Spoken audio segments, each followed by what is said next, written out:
자, 하나님 말씀 보시겠습니다.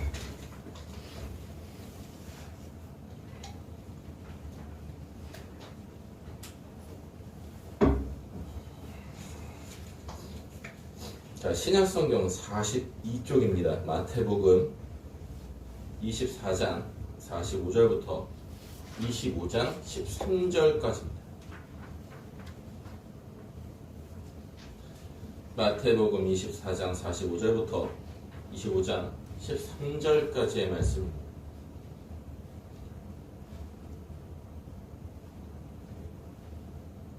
자, 하나님의 말씀을 들으십시오.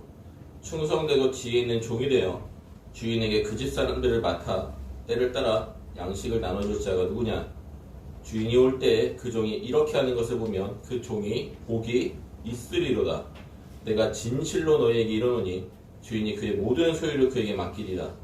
만일 그 악한 종이 마음에 생각하기를 주인이 더디오리라 하여 동료들을 때리며 술 친구들과 더불어 먹고 마시게 되면 생각하지 않은 날 알지 못하는 시각에 그 종의 주인이 이르러 엄히 때리고 외식하는 자가 받는 벌에 처하리니 거기서 슬피 울며 이를 갈리라.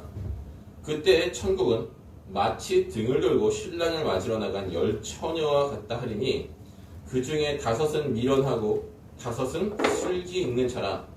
미련한 자들은 등을 가지되 기름을 가지지 아니하고 슬기 있는 자들은 그릇에 기름을 담아 등과 함께 가져갔더니 신랑이 더디옴으로 다 졸며 잘세. 밤중에 소리가 나되 보라 신랑이로다 맞으러 나오라 하매 이에 그 처녀들이 다 일어나 등을 준비할세.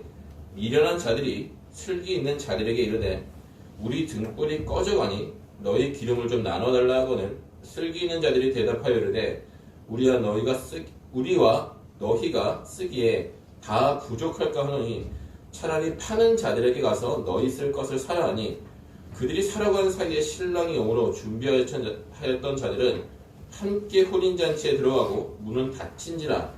그 후에 남은 처녀들이 와서 이르되 주여 주여 우리에게 열어주소서. 대답하여 이르되 진실로 너희에게 이르노니 내가 너희를 알지 못하노라 하였느니라. 그런즉 깨어있으라. 너희는 그날과 그때를 알지 못하느니라. 아멘. 자, 오늘은 종말을 준비하는 지혜를 담은 우리가 그 비유들을 이제 연속해서 살펴보고 있죠. 마태복음 24장과 25장에는 우리가 어떻게 종말을 준비하는가 라는 이제 그런 메시지를 담은 6개의 일련의 비유가 등장합니다. 우리가 지난 시간에는 3번째 비유까지 살펴보았습니다. 그래서 지혜롭고 충성된 종과 악한 종의 비유 살펴보았고, 오늘은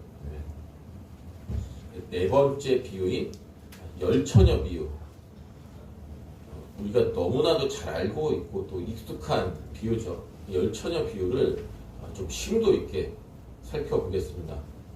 그래서 여러분들이 익히 아시는 내용이지만 미처 생각하지 못했던, 전혀 상상하지 못했던 내용들이 분명히 등장합니다. 그래서 기존에 있는 것들, 뭔가 이제 새로운 것이 아니라 더 이제 깊이 있게 바라본다는 측면에서 여러분들이 오늘 설교를 꼭 잘 들어주시면 좋겠습니다. 자, 이 4번째 비유인 열처녀 비유와 그리고 다음 시간에 다룰 5번째 비유인 달란트 비유, 이것도 굉장히 유명한 비유죠. 이 두 비유는 우리가 지난 시간 마지막에 살펴보았던, 즉 24장 마지막에 등장하는 3번째 비유에 등장하는 2가지 핵심 내용을 더욱더 자세하게 풀어 쓴 것에 불과합니다. 다시요.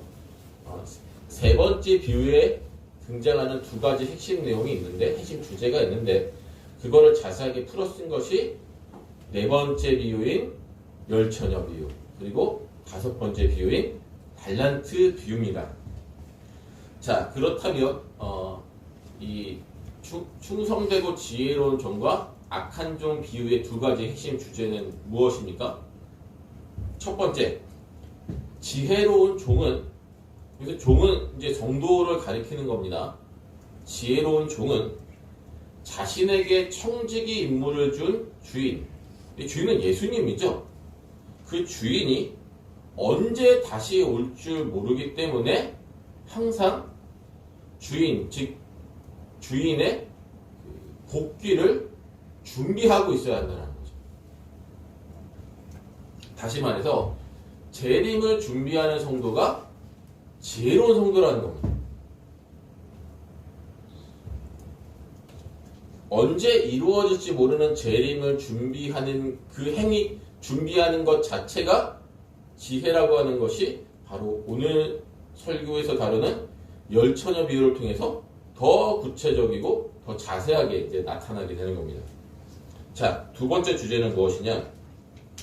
돌아온 주인은 종에게 맡겨준 청지기 임무를 평가하고 그에 따라서 상이나 벌을 내릴 겁니다. 그래서 충성된 종은 상을 받고 악한 종은 벌을 받습니다. 네, 최후 심판 때랑 연결하시면 결국 예수님이 최후 심판 때 일어날 일들을 이제 이 비유를 통해서 말씀하시는 거예요. 그래서 세 번째 비유에 등장하는 충성되고 지혜로운 종과 악한 종은 신자와 불신자의 대비가 아니라 교회 공동체 안에 있지만 어떤 그룹은 충성되고 지혜로운 종이 되어서 천국에 가고 구원받고 이제 천국에 가는 거죠. 새하늘에서 땅에 살게 되는 거죠. 어떤 사람들은 교회 공동체 그룹 안에 있으면서도 악한 종이라고 평가받고 영원한 사망의 형벌로 떨어지는 그런 일들을 이야기하는. 그래서 이 두 번째 주제는 충성이라 할 수 있습니다. 이것이 다음 시간에 다룰 달란트 비유에서 더 구체적으로 나타납니다.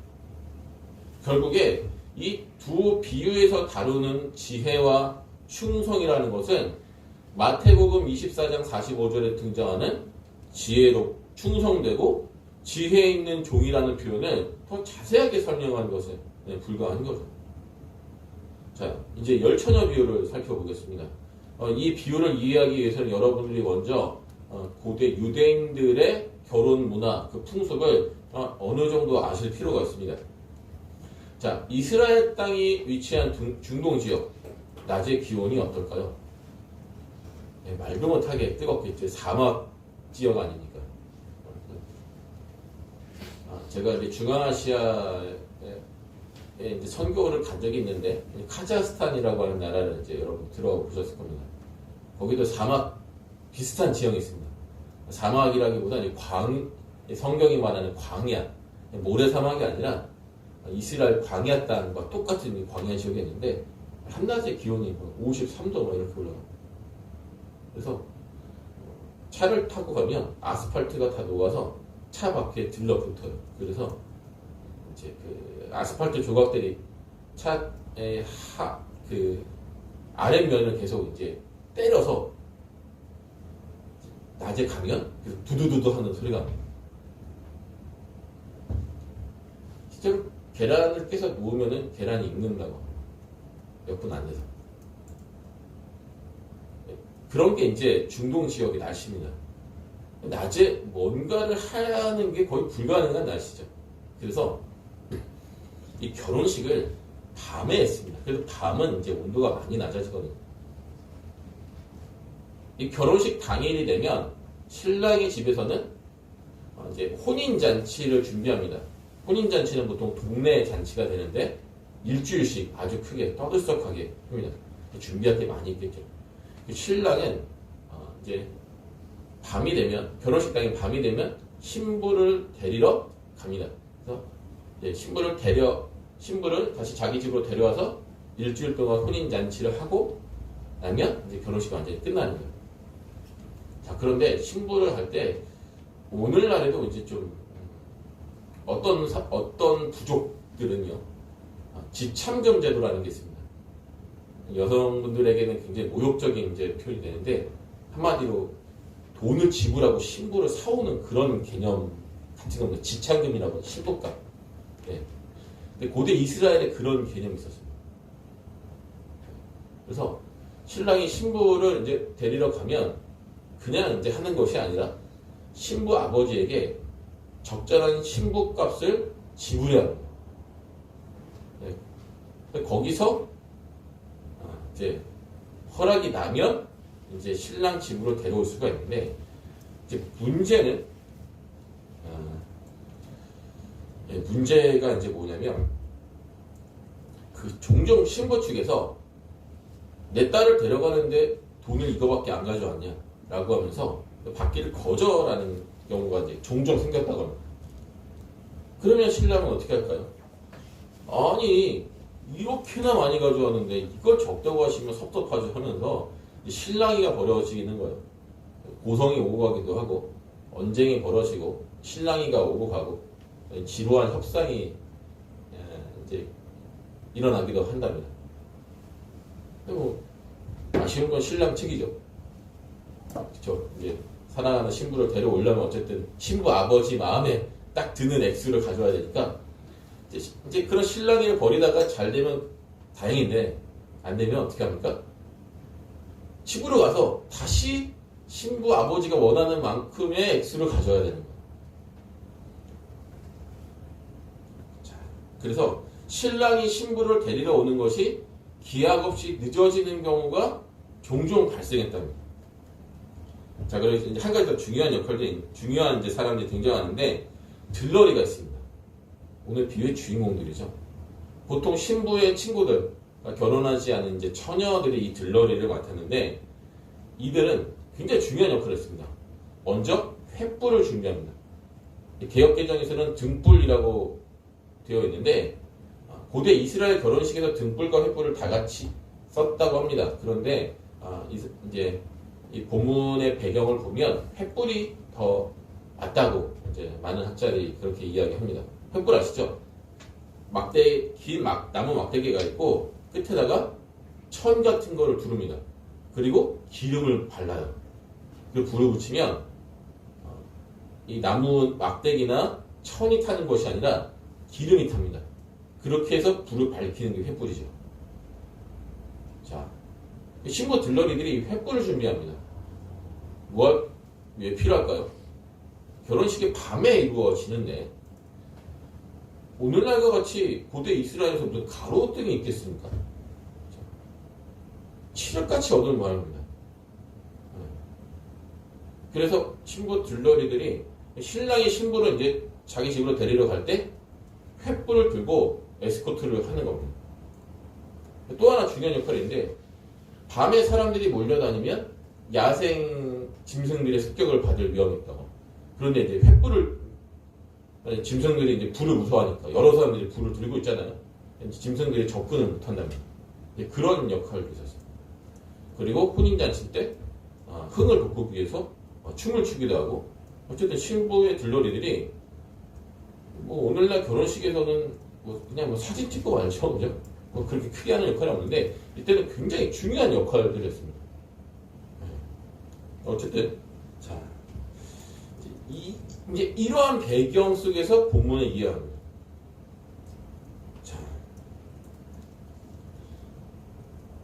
자, 그래서 신부 들러리들이 횃불을 준비하는데, 한번 생각해 보시죠. 예수님 당시에 불을 쉽게 켤 수 있었을까요? 오늘날처럼 성냥이나 라이터, 집집마다 뭐 가스레인지가 있는 시대에서는 뭐 횃불에 불 붙이는 게 뭐 1초면 되지 않겠습니까? 근데 고대 사회에서는 불을 켠다는 행위 자체가 굉장히 어려운 일이었습니다. 제가 이 원시 시대에서, 원시 사회에서 불을 켠다는 것이 얼마나 어려운지 제가 이제 캄보디아 선교를 가서 알게 됐는데, 시골 마을에 들어가니까, 시골 마을에 들어가서 제가 처음으로 든 생각이 신석기 시대의 문명 수준이구나. 사람들이 오토바이 타고 돌아다닌다는 것 빼고는 집안 살림이나 이런 모든 것들이 정말 조선사회보다 못한 그런 수준의 문명을 가지고 이제 사람들이 살아가는 걸 봤습니다. 아침에 열심히 이제 복음을 전하고 주일학교도 하고 식사도 하고 했는데 사람들이 커피가 먹고 싶다는 거예요. 그래서 이제 같이 한 팀원이신 집사님에게 부탁을 했습니다. 그 집사님이 이제 불을 현지 주민들의 도움을 받아서 불을 켜고 이제 물을 끓여서 팀원들에게 커피를 대접했는데 이제 커피를 다 타주셨는데 불 켜고 하는 데만 40분이 걸렸거든요. 그리고 거기 물을 끓이는 시간까지 하면 1시간, 1시간 반이거든요. 그러니까 결국엔 팀원들이 한 15명 정도가 됐는데 현지 사역자들까지 하면 20명이 됐을 겁니다. 커피 20잔을 타는데 2시간입니다. 그러니까 문명의 혜택을 받지 못하는 사회에서 불을 켠다는 건 굉장히 어려운 일이에요. 예수님 당시에 뭐 더 했겠죠. 예수님 당시. 그러니까 생각해보세요. 이제 들러리들이 있습니다. 신랑이 이제 신부를 데리러 오면 그때 횃불을 켤 수가 없는 거예요. 그럴 시간이 안 돼요. 그럼 저녁이 되면 미리부터 횃불을 켜놓고 있어야 해요. 그런데 이제 제가 이제 주석들을 찾아보니까 예수님 당시에 횃불이 보통 15분 정도밖에 유지가 안 됐다고. 그냥 기름이 타는 거잖아요. 횃불에 아무리 기름을 많이 묻혀도 15분 정도만 유지가 됐다고 합니다. 15분마다 계속 횃불에 기름을 발라주고 이게 뿌려주면서 이게 이 횃불이 꺼지지 않도록 계속 유지를 해줘야 됩니다. 신랑이 올 때까지 계속 그 일을 하고 있어야 됩니다. 그래서 언제 나타날지 모르는 신랑을 기다리기 위해서 들러리들이 항상 횃불을 항상 켜놓고 있어야 했고 이를 위해서 기름을 아주 넉넉하게 준비하고 있었어야 해요. 자, 이게 사회적이고 문화적인 배경이고 또 하나의 배경, 영적인 배경인데 무슨 말이냐면 이 앞에서 살펴본 두 종의 비유와 마찬가지로 이 열처녀 비유도 교회 공동체를 배경으로 합니다. 그러면 미련한 처녀들은 이 슬기로운 처녀들은 교회 공동체 안에 있는 참신자들을 뜻하겠죠. 그리고 미련한 처녀들은 교회 공동체 안에 있지만 구원에 이르지 못하는 외식하는 자들, 바리새인과 같은 자들, 거짓 성도들을 뜻하겠죠. 자, 이런 것들을 아시고 이제 본문을 이제 본격적으로 이제 살펴보고 있습니다. 자, 앞에서 말씀드렸다시피 이 비유에 등장하는 처녀들은 모두 신부의 들러리들입니다. 예수님은 이 중에 5을 슬기롭다, 즉 지혜롭다 하셨고요. 그리고 다른 5을 미련하다고 하셨습니다. 그렇다면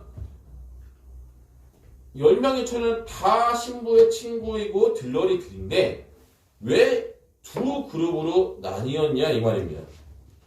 예수님은 3절, 4절에서 한번 보시죠. 미련한 자들은 등을 가지되 횃불이라고 이해하시면 편합니다. 기름을 가지지 아니하고 슬기는 자들은 그릇에 기름을 담아 등과 함께 가져갔더니 이렇게 되어 있습니다. 자, 여기서 우리가 이제 3절을 보고 미련한 자들이 처음부터 기름을 준비하지 않았다 이렇게 오해할 수가 있습니다. 그런데 이제 8절 보시면 미련한 자들이 슬기 있는 자들에게 이르되 우리 등불이 꺼져가니 너희 기름을 좀 나눠달라. 기름을 안 가졌으면 처음부터 횃불에 불을 붙일 수도 없었겠죠. 네. 그래서 우리는 이 미련한 들러리들이 기름을 준비하긴 했습니다. 그런데 신랑이 예상치 못하게 늦어지는 상황을 얼마든지 대비할 수 있을 만큼의 충분한 기름을 준비하지 않았다는 것을 알 수가 있어요. 그러니까 예수님이 말씀하신 그 3절에서 이들이 기름을 준비하지 않았다는 건 뭐예요? 그러니까 처음에 횃불에 기름을 붙일 정도의 그런 기름은 좀 있었는데 다시 말씀드릴게요. 신랑이 예상치 못하게 늦어지게 되는 상황을 대비할 만큼의 충분한 그 여유분의 기름을 준비하지 않았다는 거죠.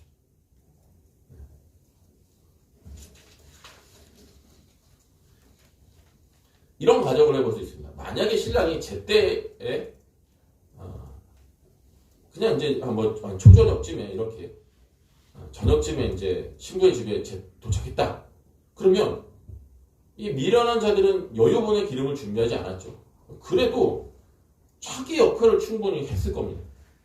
하지만 신랑은 시간이 지나도 오지 않았고 밤이 깊어져만 갔습니다. 5절을 보시면 신랑이 더디옴으로 다 졸며 잘세 이렇게 되어 있죠. 사람들이 이 열처녀 비유에서 가장 오해하는 지점이 바로 이 5절입니다. 13절 보세요. 13절 그런즉 깨어 있으라. 이 비유의 결론인 13절에서 깨어 있으라는 말 때문에 사람들은 보통 들러리들이 졸다가 잠든 것이 문제였다. 신랑이 올 때까지 정신을 차리고 깨어 있었어야 하는데 잠든 것이 문제였다. 이제 이렇게 오해하는 경향들이 많이 있습니다. 자, 그러나 우리는 예수님이 지혜롭다라고 평가하신 들러리들도 미련한 들러리들과 똑같이 졸다가 잠들었음을 기억해야 합니다. 자, 한번 곰곰이 생각해 보십시오. 밤이 하염없이 깊어져만 가는데 신랑이 언제 도착할지 도무지 알 수가 없습니다. 현대인들이야 새벽에 잠드는 일이 흔하죠. 저도 어제 오늘 2시 반 넘어서 겨우 잠들었습니다.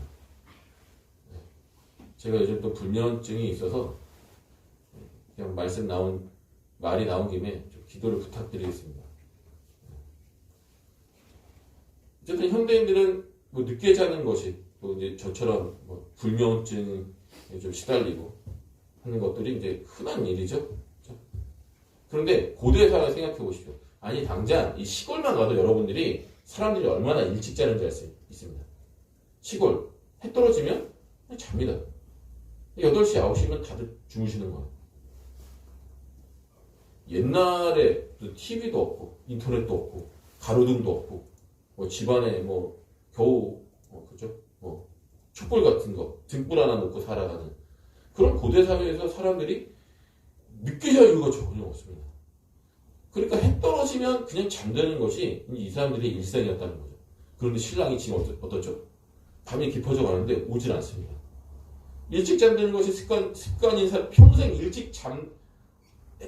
해가 떨어지면 그냥 잠드는 것이 일상인 사람들인데 밤을 새가면서 언제 올지 모르는 신랑을 눈을 뜨면서 맑은 영신으로 기다릴 수 있다? 이게 불가능한 일이죠. 그래서 이 연령의 처녀들이 신랑을 기다리다 졸며 잠든 것이 지극히 정상적인 일입니다. 이게 잘 수밖에 없는 상황이거든요. 자, 여기서 신랑이 더디 오기 때문에 지혜 있는 자나 미련한 자나 모두 자고 있었다는 말, 이 말의 의미를, 이 말을 재림과 연관시켜서 그 의미를 좀 풀어보겠습니다. 아마 여러분들 처음 들어보시는 이야기일 겁니다. 왜냐하면 이 부분에 대해서 다들 설명을 제대로 하지 않거나 아니면 건너뛰는 경우가 아주 많기 때문에. 그러나 저는 이 부분이 이 비유에서 굉장히 중요한 포인트라고 생각합니다. 잘 들어보십시오. 자, 신랑이 들러리들의 예측보다 훨씬 더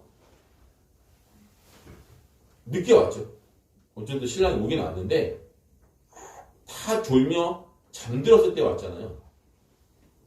보통 신랑이 이때쯤에는 오겠지라고 하는 그런 것들이 있을 텐데 그런 것들을 훨씬 넘어서 신랑이 늦게 왔습니다. 마찬가지로 예수님의 재림도 우리의 생각이나 예측보다 훨씬 늦어지고 있습니다.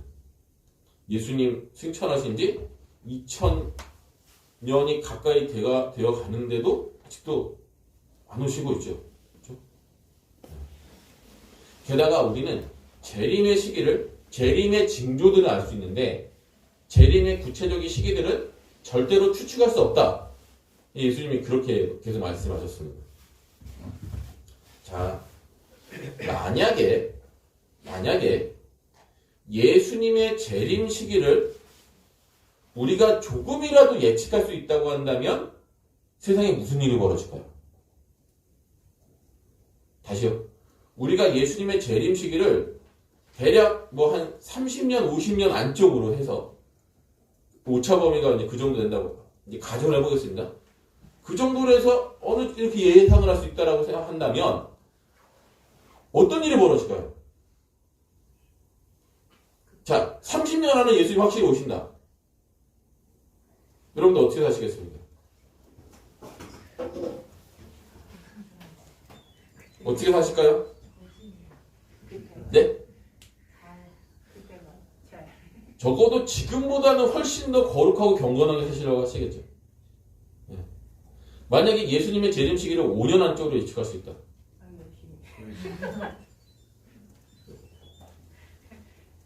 취업할 거예요? 뭐 할 거예요? 기도하고 또 예배하고 또 공헌하고 선교하러 나가야지. 지금 뭐 하는 거야 지금? 네? 네? 김소연 성도님, 예수님이 3년 안에 오신다. 뭐 하실 겁니까? 살아야죠, 교회에서. 그렇죠. 저는 어떻게 할까요? 날마다 기도할 거예요. 날마다 여기 복음 전하러 다니고 그럴 거예요. 그런 거예요. 다 알 수 있다고 한다면 모두가 일상을 포기하고 특별하게 살아갈 거예요. 보통 특별하게 살아간다고 한다면 지금 우리 나온 얘기들 있죠.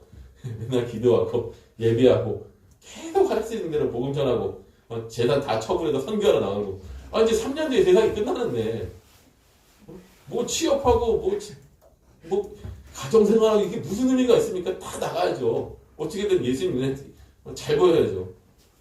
그렇게 다들 사실 겁니다. 그렇죠? 아닌가요? 맞죠? 네.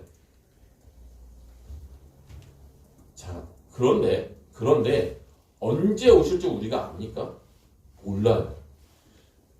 그렇기 때문에 우리 자신에게 주어진 가정과 학교와 직장에서의 삶, 그 일상을 이어갈 수밖에 없는 거예요. 언제 오실지 모르기 때문에 나는 그냥 이렇게 특별하게 살아가겠다. 맨날 기도하고 살겠다. 사도 바울처럼 똑같이 살아가겠다. 그래야 뭔가 좀 점수라도 더 딸 게 아니냐. 이런 게 아니라 언제 오실지 모르기 때문에 우리에게 주어진 일상을 계속 이어가야 한다라고 하는 거죠.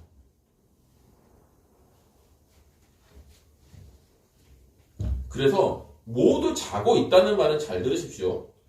신자와 불신자, 참 성도와 거짓 성도를 막론하고 모두가 재림 직전까지 모두가 똑같은 모습으로 살아가게 된다는 걸 의미하는 거예요. 그러니까 똑같은 일상을 살아가게 된다라고 하는 말이에요. 제가 이거 많이 말씀드렸죠. 재림의 평범성. 재림의 두 가지 특성, 평범성과 돌연성이 있죠. 평범성을 이야기하는 겁니다. 그리고 이 재림을 준비하라고 신약성경 곳곳에서 이야기하는데 신약성경 자체가 일상생활을 다 버리고 모두가 사도 바울처럼 살아야 한다. 다 특별히 준비하며 살아야 된다. 그런 걸 이야기하지 않습니다. 우리 언제 끝날지 모르니까 평범한 일상에서 하나님의 뜻대로 살아야 한다라고 이야기하죠. 물론 우리 중에 어떤 사람들은 예수님을 믿고서 바나바처럼 자신의 재산 상당수를 처분해서 자선에 일에 쓰기도 하고 헌금하기도 하고 어떤 사람은 사도 바울처럼 선교사나 목회자가 되기도 합니다. 그런데 그런 사람들은 우리 중에 일부입니다. 일부예요. 대다수의 성도들은 물론 그 마음에는 근본적인 변화가 있죠. 그러나 삶의 모습은 예수 믿기 전이나 예수 믿은 이후나 그렇게 큰 차이가 나지 않습니다. 사람이 많이 변했네 이런 소리 들어도 기본적인 삶의 모습 자체는 변하지 않는 거예요. 학생은 여전히 학교 다니고, 직장인은 여전히 직장 다니고, 가정주부는 여전히 집에서 살림합니다. 예수님 믿는다고 뭐 살림이 줄어듭니까? 예수님 믿는다고 뭐 갑자기 월급이 200만 원 받던 게 2천만 원으로 늘어나서 뭐 직장 안 다니고 맨날 놀고 먹고 뭐 그렇게 편하게 살 수 있습니까? 그런 거 아니에요. 그러니까 믿지 않는 자나 믿는 자나 다 똑같은 모습으로 이 세상에서 살아가게 되어 있습니다. 신약 성경은 이렇게 평범하게 살아가는 사람들을 향한 교훈으로 가득한 책입니다. 뭐라고 합니까? 신약 성경은 하나님의 자녀가 이 세상의 일원이 돼서, 즉 이 세상에서 소금과 빛으로서 살아가라. 그런 것들을 이야기하는 거죠. 죄짓지 말고 살아라. 거룩하고 경건하게 살아라. 열심히 모여서 함께 신앙생활하고 열심히 모여서 기도하고 예배해라. 법을 잘 지키고 도덕적으로 살고 착한 일을 하며 살아라. 가난한 자들, 특별히 가난한 성도들을 잘 돌봐라. 또 뭐가 있죠? 법을 잘 지키고 세상 권세를 존중하고 뭐 도덕적으로 살아라. 모든 일에 덕을 세우고 형제자매를 비판하지 말고 사랑으로 모든 것들을 포용하고 감싸라. 그래서 여러 가지 이 삶에 관한 여러 가지 교훈들을 이야기하죠.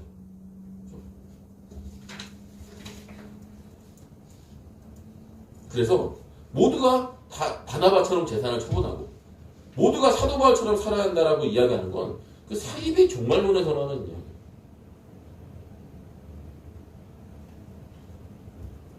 자, 그렇다면 이 예수님이 열처녀 비유를 통해서 우리에게 말씀하시고 강조하시는 그 주제는 도대체 뭘까요? 재림이 언제 어느 때 와도 충분히 감당할 수 있도록 평소에 준비하는 거예요. 자, 생각해보세요.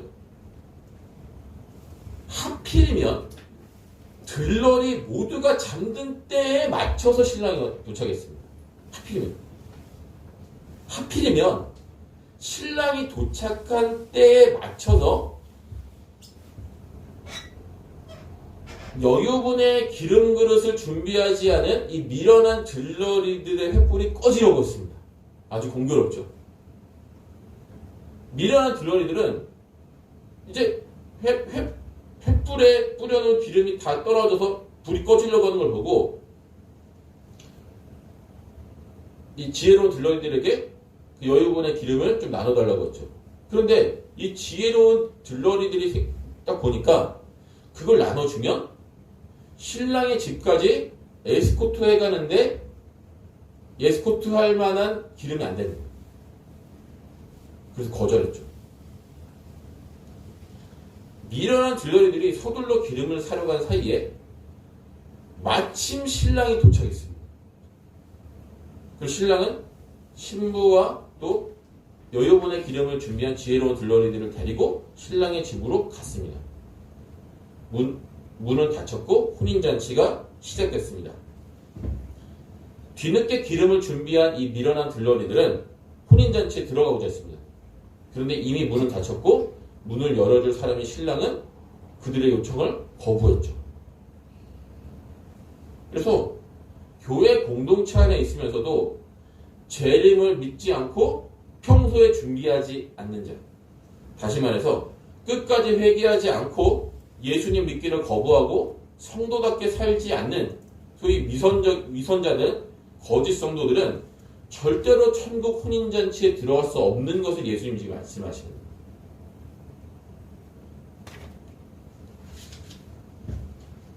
설교의 요약이자 이제 결론입니다. 예수님은 이 비유를 통해서 참 지혜는 언제 있을지 모르는 재림을 평소에 준비하는 거라고 말씀하십니다.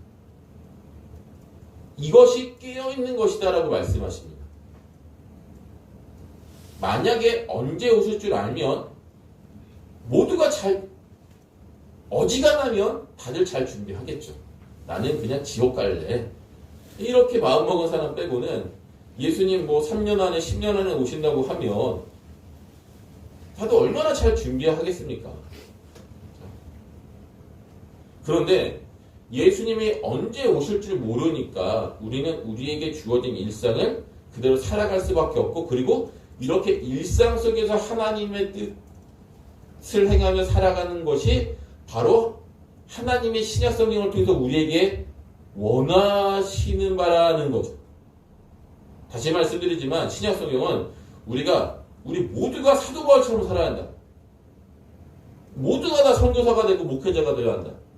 모두가 다 수도원에, 기도원에 들어가서 맨날 기도만 하고 예배만 하고 살아야 한다. 절대 그런 이야기 하지 않습니다. 절대로 그렇지 않습니다.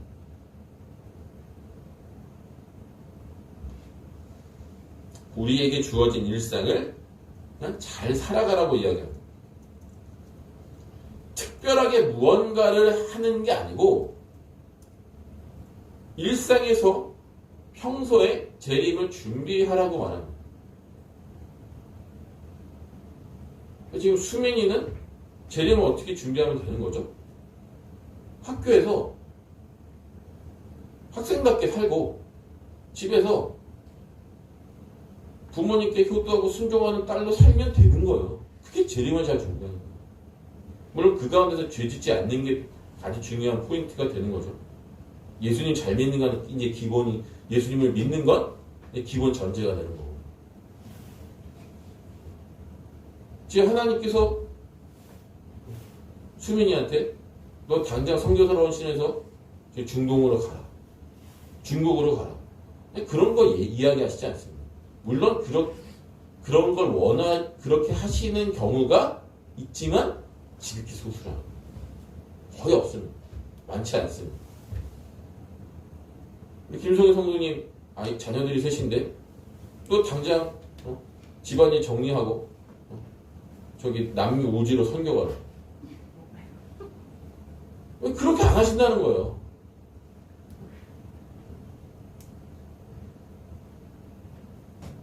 당장 취업 준비 포기하고 매일 재림을 위해 이 국가와 민족을 위해서 기도만 해라. 그건 안 하신다는 거예요. 당장 재산 다 처분하고 다 헌금해라. 안 하신다는 거예요. 살아가시는 거예요.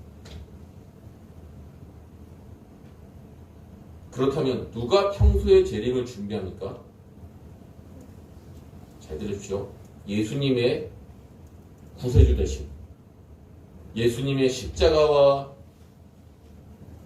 부활, 승천, 재림이 진짜로 있다고 믿는 성도. 그것이 진짜 사실이고 그것이 내일임을 진실로 믿는 성도. 진짜 제자만이 재림을 평소에 준비하며 살아갑니다.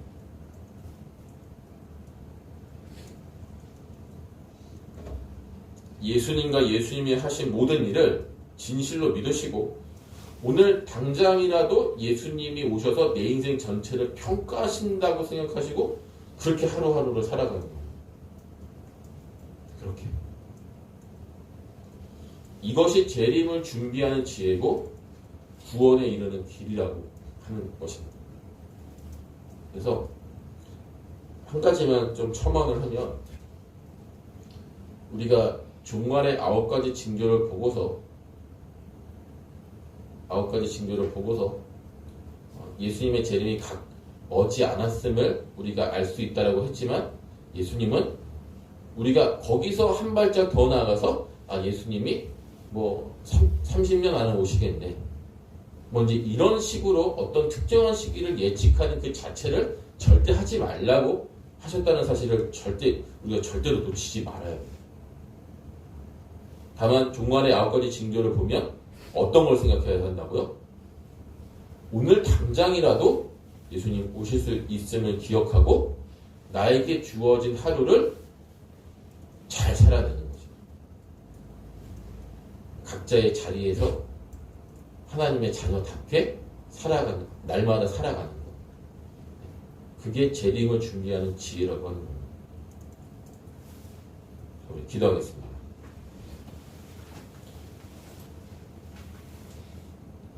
하나님 아버지,